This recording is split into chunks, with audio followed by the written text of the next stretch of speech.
পাঁচটা অপরাধের কারণে আমাদের বিভিন্ন ধরনের গজব আসে। বলেন কয় অপরাধ? এটা হলো আমি খুতবায় যে হাদিসটা বললাম, ইবনে মাজাহ 4019 নাম্বার হাদিস। এই হাদিসের বর্ণনাকারী আব্দুল্লাহ ইবনে ওমর রাদিয়াল্লাহু তাআলা আনহুমা তিনি বলেন, আকবালা আলাইনা রাসূলুল্লাহ সাল্লাল্লাহু আলাইহি ওয়াসাল্লাম, নবীজি আমাদের দিকে আগমন করলেন, করার পর বললেন, খামসুন ইযা তুলিতুম বিহিন্না ওয়া আউযু বিল্লাহি আন তুদরিকুহুন্না। নবীজি বলেন, পাঁচটি পরীক্ষা দ্বারা তোমাদেরকে পরীক্ষা করা হবে, এই পরীক্ষায় যেন তোমরা না পড়ো, আমি নবী আল্লাহর কাছে পানাহ চাই। নবীজি আল্লাহর কাছে পানাহ চাইছে পরীক্ষায় যেন আমরা না পড়ি। এবার দেখেন, নবীজি বলছে পরীক্ষা তোমাদেরকে করা হবে, তো আপনারা বললেন করা হবে না হয়েছে। দেখেন, এক নাম্বার, লাম তাজহারিল ফাহিশাতু ফি কওমিন কাত্তু হাত্তা ইউলিনু বিহা। কোন সমাজের মধ্যে যদি অশ্লীলতা প্রকাশ্যে ছড়িয়ে পড়ে, এটা কি পড়বে? পড়ছে না? তাহলে এই পরীক্ষায় অলরেডি আমরা আছি। তো গজব কি এটা? ইল্লা ফাশা ফীহি মুত্তাউন, ওই এলাকার মধ্যে মহামারী দেখা দিবে। কি দেখা দিবে? আর কি দেখা দিবে? দেখেন, মানে নবীজির হাদিস কি আজীব হাদিস। দেখেন কি কয় বলে, ওয়াল আউজাউল্লাতী লাম তাকুন মাযাত ফি আসলাফিহিমুল্লাযীনা মাযাউ, এমন এমন রোগ বিমারি তোমাদের উপর দেখা দিবে যে রোগের কথা আগের জাতি কখনো শুনে নাই।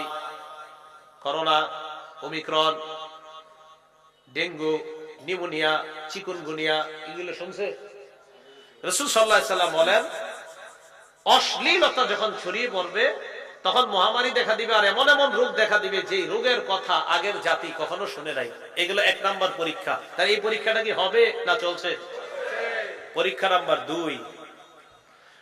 দুই নাম্বারটা মনে আমাদের দেশে নাই, তারপরে আপনারা বললেন আছে কিনা, সম্ভবত নাই আর কি। দেখেন কি, ওয়ালাম ইয়ানকুসুল মিকিয়ালা ওয়াল মিজান, যে দেশের মধ্যে ওজনে কম দিবে,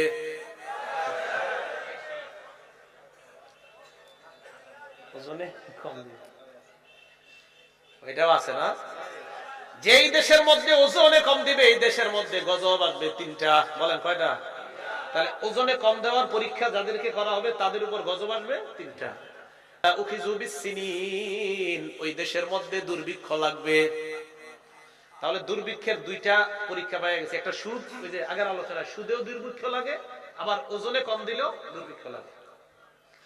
তাহলে এক নাম্বার গজব দুর্ভিক্ষ। দুই নাম্বার ওয়াশিদ্দাতিল মাউনা, অর্থনৈতিক অভাব অনটন দেখা দিবে এই দেশে। তিন নাম্বার জাওরিস সুলতানি আলাইহিম, তাদের উপর জালেম চেপে বসবে। তাহলে এ হলো দুই নাম্বার পরীক্ষা আর তিনটা গজব।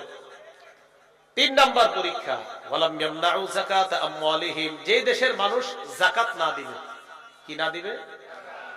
এটা কি ভবিষ্যতে হবে?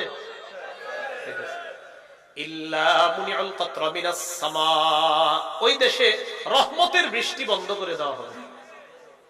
রহমতের বৃষ্টি, রহমতের বৃষ্টি কাকে বলে? যে বৃষ্টির কারণে কৃষকের মুখে হাসি ফুটে, যে বৃষ্টির কারণে কৃষি খাতে আমাদের দেশের অর্থনৈতিক অবস্থা চাঙ্গা হতে পারে। ওই রহমতের বৃষ্টি বন্ধ করে দেওয়া হবে। যাকাত না দেওয়ার পরেও আমাদের দেশে কেন বৃষ্টি হয়? আমাদের দেশে যাকাত দেয় না এমন লোক আছে না? তো এরপরে বৃষ্টি কেন হয়? নবীজি কি বলে দেখেন, লাউলাল বাহাইম লাম ইউমতারু, চতুষ্পদ জন্তুরা যদি না থাকতো দেশে, হাঁসগুলা সাঁতার কাটে, বৃষ্টি আসলে এরা আনন্দ করে মজা পায়। কিছু প্রাণী আছে বৃষ্টি আসলে তারা মজা পায়, বৃষ্টি আসলে সাপেরা মজা পায়, কিছু প্রাণীরা বৃষ্টি আসলে মজা পায়। নবীজি কয়, আল্লাহ ওই হাইওয়ান জানোয়ারকে বৃষ্টি দেয়, তাদের উসিলায় তোমরা বৃষ্টি পাও। তাহলে যাকাত না দিলে রহমতের বৃষ্টি দেখেন আপনি সত্যিকারের কৃষকদের যে সময় বৃষ্টি দরকার তখন বৃষ্টি হয় না। চার নাম্বার, ওয়ালাম ইয়ানকুদু আহদাল্লাহি ওয়া আহদা রাসূলি, যে দেশের মানুষ আল্লাহ আল্লাহ রাসূলের সাথে অঙ্গীকার ভঙ্গ করে, ওই দেশের মধ্যে ইল্লা সাল্লাতাল্লাহু আলাইহিম আদুওয়াম মিন গায়রিহিম, বহিরাগত শত্রু আল্লাহ ওই দেশের উপর চাপিয়ে দিবে। ফাআখাযু মা ফি আইদিহিম, ওই শত্রু এসে তাদের দামি দামি সম্পদগুলা ছিনিয়ে নেবে। যে দেশের মধ্যে আল্লাহ আল্লাহ রাসূলের সাথে অঙ্গীকার ভঙ্গ করবে। যেমন আবু দাউদ শরীফের 4015 নম্বর হাদিসের বর্ণনা, নবীজি সাল্লাল্লাহু আলাইহি সাল্লাম বলেন, আলী লা তাকশিফ ফাকিজাকা, আলী তুমি তোমার রানটা খুইলো না, তোমার রান কাউকে দেখাও না।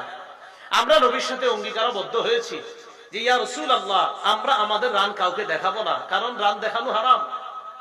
ওয়ালা তানজুর ইলা ফাকিজি হাইয়িন, আলী তুমি কোন জীবিত ব্যক্তির রানের দিকে তাকাও না। আমরা ওয়াদাবদ্ধ হয়েছি যে আমরা কোন জীবিত ব্যক্তির রানের দিকে দেখব না। ওয়ালা ফাকিজি মাইয়িতিন, মরা ব্যক্তির রানের দিকে তুমি তাকিও না।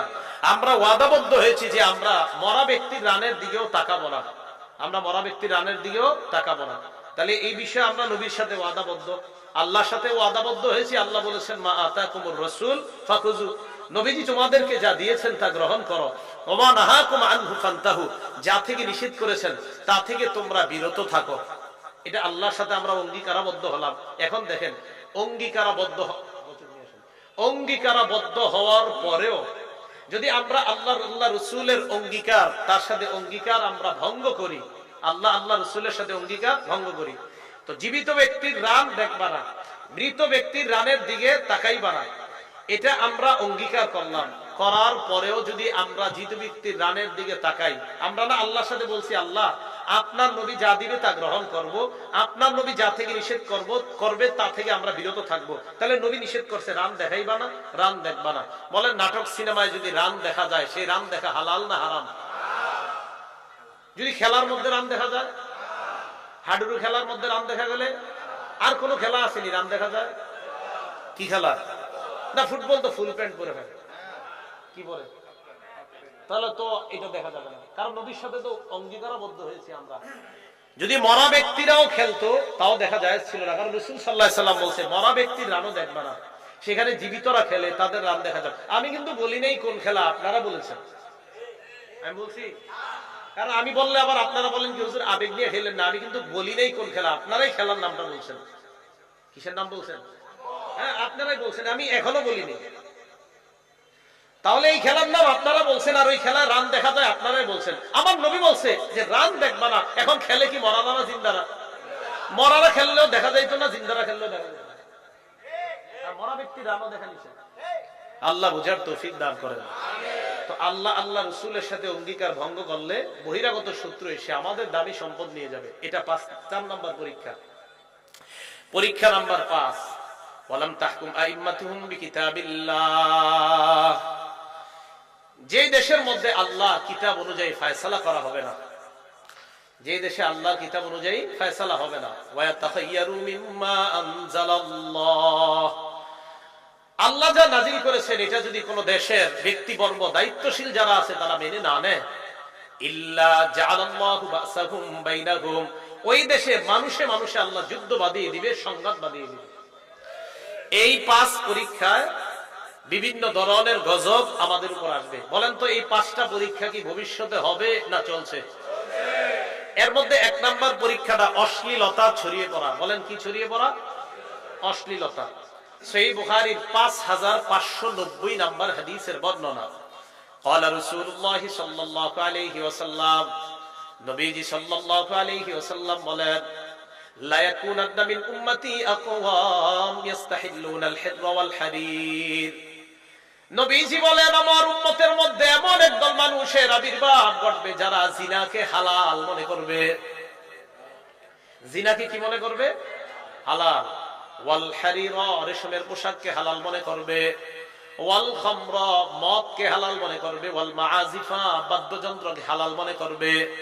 তাহলে জিনা হালাল মনে করবে, রেশমের পোশাক হালাল মনে করবে, মদ হালাল মনে করবে, বাদ্যযন্ত্রকে হালাল মনে করবে। এবার দেখেন নবীজি কি বলে। আবু দাউদ শরীফ 3688 নম্বর হাদিসের বর্ণনা, ক্বালা রাসূলুল্লাহ সাল্লাল্লাহু আলাইহি ওয়াসাল্লাম, নবীজি বলেন, লা ইয়াশরাবান্না নাসুম মিন উম্মতি আল খামরা, আমার উম্মতের একদল মানুষ মদ পান করবে, ইউসাম্মুনাহা বিগাইরি ইসমিহা, মদ খাবে নাম দিবে অন্য, মদ খাবে অন্য নাম দিয়া, বিয়ার, মাদক নিবে, ইয়াবা, গাঁজা, বিভিন্ন নেশা জাতীয় দ্রব্য তারা গ্রহণ করবে।